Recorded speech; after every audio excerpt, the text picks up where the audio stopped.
Welcome to the Deep Dive. We're here to synthesize specialized knowledge, Yeah. turn it into actionable, fascinating insights, basically cutting through the noise so you can get straight to those aha moments. Right. Today, we are doing a deep dive into something truly baffling, really. Acquired Savant Syndrome. Right. This is where someone, maybe after a major head injury, a stroke, something like that, suddenly develops these genius-level skills. Yeah. Incredible abilities, complex math, music, amazing art, almost overnight. It just appears. Exactly. And, we're not tackling this from the usual clinical neurology perspective today. Oh, no.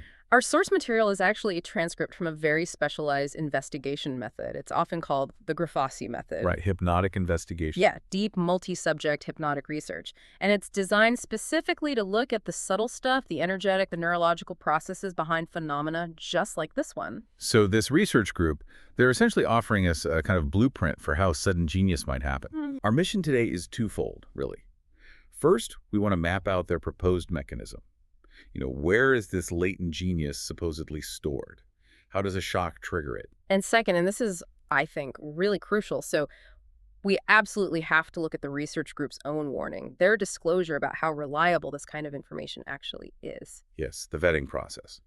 How do you trust data from these states? It's key. Absolutely key. Okay, so let's unpack this. We need to move beyond just saying, well, trauma sometimes causes genius. What does this subtle level investigation suggest is really happening inside the brain? Especially maybe for someone who had cognitive challenges before the event. Well, the observation they describe is very visual almost, if you think energetically. They talk about the initial state, say, in a cognitively disabled person, where the neural pathways, the ramifications, they're described as being cut or sort of disconnected. So communication is blocked, basically. Right. Yeah. Structurally inhibited from, talking effectively across different brain regions. Then comes the shock, the accident, the stroke, whatever it is. It's described as this massive disruption, like a huge short circuit, causing a profound disconnection from those old, perhaps restrictive or damaged neural patterns. So those old circuits get severed, and the brain is thrown into this emergency reboot. Yeah. It has to find a new path, immediately. Precisely. And it's not just fixing something, it's a total urgent rerouting. New connections, new ramifications, they emerge almost instantly, and they're forced to connect to other brain areas, parts that might have been dormant or underused before. There was a really striking example in the sources. Someone disconnected heavily from their impaired left side and started wiring up strongly to the right hemisphere. And that led to a sudden, really profound explosion of artistic and creative talent. Wow. That's brain plasticity on a whole different level. Yeah. But the outcome, according to this transcript, it's more than just raw talent appearing, isn't it? It mentions clarity, perception, intuition. That's exactly the core finding. The brain finds a new way to organize itself, maybe for enhanced logic, math, critical thinking, or pure creativity. And in the best cases, they say, when both hemispheres unify, the analytical and the intuitive, it leads to this dramatically expanded state of consciousness, better perception all around. Okay, now the source of this information, Yeah. where does the genius part come from? This is where it gets really interesting. Is it downloaded? Or is it internal? Yeah, this is fascinating. The understanding from the research is that the information, the potential is already there. It's contained within the human mind, latent. Always been there. Seems so. They often describe it as being stored quite low down physically, maybe near the neck, the nuca area, and it exists as these structures. The term they use translates literally to short, thin threads or short circuits. Hilidos cortos. Hilidos cortos, short circuits, potential waiting to be connected. Kind of like that. Imagine maybe highly compressed data files stored deep in the system. They hold the potential, but they can't connect to the main processor, the brain, until they get this overwhelming trigger, which unfortunately is often trauma. Right. That implication is just huge. If we all potentially have these hilidos cortos, this latent ability, why is trauma the main trigger we see? And crucially, if you don't want to, wait for a lightning strike or a car crash, does the research suggest any alternatives? Well, this flips the script a bit, doesn't it? Because while that sudden shock is often the trigger, it forces the disconnection and the growth, the research highlights something potentially just as powerful. Oh, yeah. A strong, focused internal intention. Intention, you mean just deciding to develop it? Essentially, yes. A powerful, unwavering intent to actively find, awaken, and develop these inherent capabilities. That focus, that internal drive, can also apparently cause those short circuits to grow and connect to conscious awareness without the physical injury. Okay, so we have the accidental catastrophic trigger and then this intentional focused one. What about external things? Stuff people do to shift consciousness, plants, breathing techniques. Ah, yes, the research is pretty clear on this point. These external factors, certain plants, compounds, maybe techniques like holotropic breathing, diaphragmatic breathing, they don't insert the ability. They can't create it from scratch. Exactly. They can't put the genius in if the potential isn't already there within those helitos. What they can do is act as accelerants or amplifiers. They can speed up that connection process, but only if the internal condition, maybe that intention, is already present. This really pushes us beyond standard neurology, straight into, well, subtle anatomy, doesn't it? How does this research frame the link between the physical event and the body's energy system? Where do things like chakras fit in? It's fascinating, actually. They observed that the syndrome coincides with this massive, very rapid alignment of the person's energetic centers, the chakras. The alignment triggered by the trauma. It seems so. When the trauma forces that neurological rewiring, energy starts flowing really strongly up the spinal column, heading towards the higher centers, particularly the pineal gland. Okay. And this really strong energy flow, it's like fertilizer. It helps those new ramifications, those helitos, grow and properly connect to the brain, which in turn enhances perception, intuition, all those abilities. And the person's energy field just adapts. Apparently very quickly.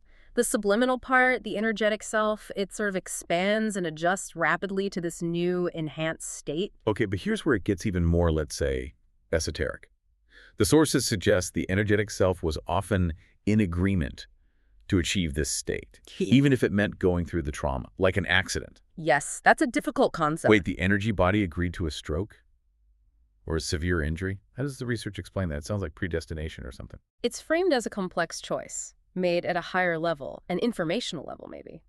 The idea presented is that the energetic identity might prioritize gaining this expanded state, this specific capacity, over the temporary physical hardship. So it's less about agreeing to suffer, more about an intense desire for evolution, a high-stakes shortcut. That seems to be the interpretation, a powerful intention to accelerate growth, even if the physical cost in that lifetime, in that moment, is very high. That definitely puts a challenging spin on things like free will and resilience. Okay, let's bring it back to the ground level for a second. The sources estimate that maybe 8% of the global population has developed this syndrome in some way, even if they aren't diagnosed. Right, it might be more common than we think, perhaps in milder forms. And they gave an example, didn't they? A subject named Roberto. Yeah, tell us about him.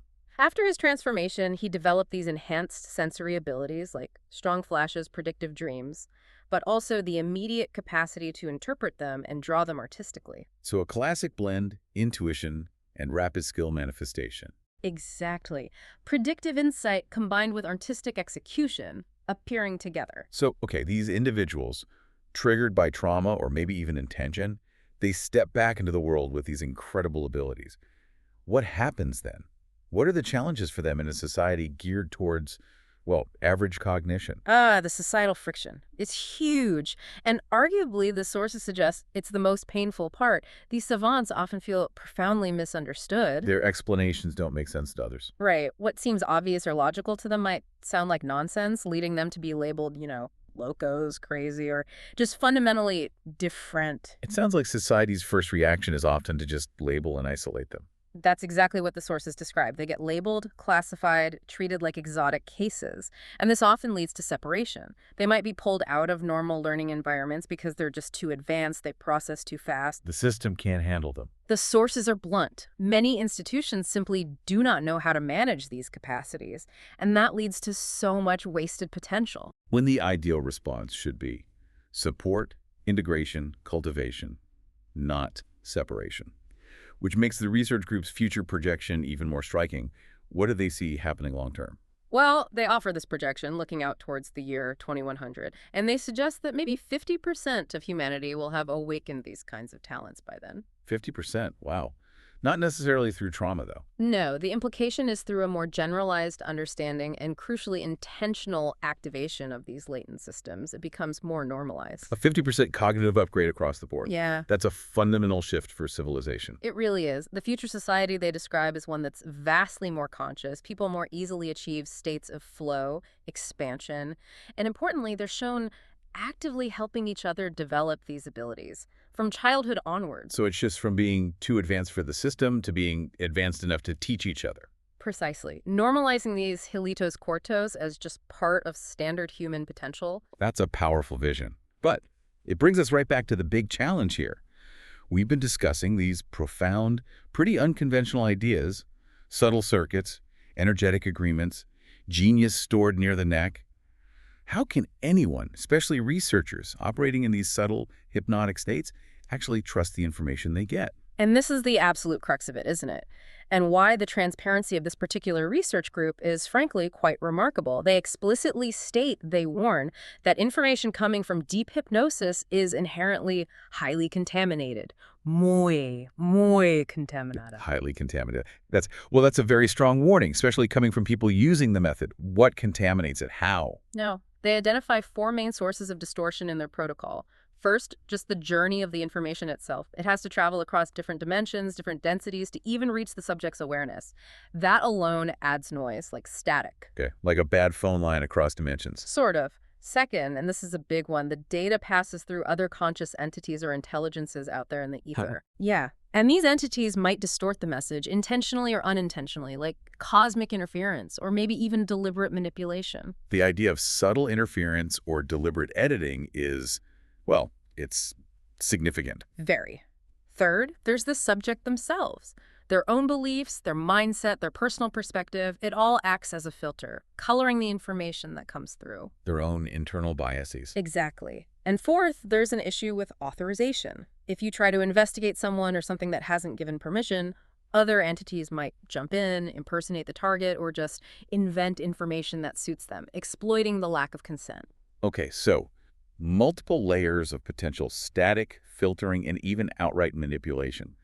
If the raw data is that compromised, how on earth do they filter out the garbage to find anything reliable? What's the process? The protocol they describe is incredibly rigorous. It has to be. True, reliable findings require what they term cycles of investigation. And we're not talking a few sessions, we're talking hundreds, potentially thousands of sessions. Yes, with many different people, all following the exact same, very restrictive protocol, asking the precise same questions in the same way every single time. Wow. So it's like trying to pick out one clear melody being sung consistently across thousands of different noisy radio stations playing different things. That's a really good analogy, actually. The vetting process means that only the specific pieces of information that are common, that show up consistently across all or nearly all of those hundreds or thousands of cross-validated sessions, only that is considered the reliable bit, the gold nugget. A tiny fraction of the total data, presumably. A very small, purified percentage. It really hammers home that in this kind of subtle research, that massive scale cross-validation is the only way to approach anything like scientific rigor. That really brings us full circle, doesn't it? We've explored this incredible potential for inherent genius, maybe triggered by shock, maybe by intention, but balanced very carefully against the huge challenge of verifying any knowledge gained from these subtle states. It demands immense discipline, immense rigor. Absolutely. And what really stands out, I think, is that emphasis on internal command. The research confirms trauma isn't the only way, that intentional pathway is potentially there. Definitely. The sources strongly suggest that developing these latent capacities can be triggered by internal intention, quite apart from trauma. So if external things like SOCUS breathing, maybe even diet, can act as accelerants, it leaves us with a provocative thought, doesn't it? Mm-hmm. What focused internal intention could you, listening now, start cultivating today? What latent capacity might you suspect lies dormant within you, waiting for that intentional signal to connect? Something to definitely chew on as you think about the potential, maybe, of your own short-circuited genius.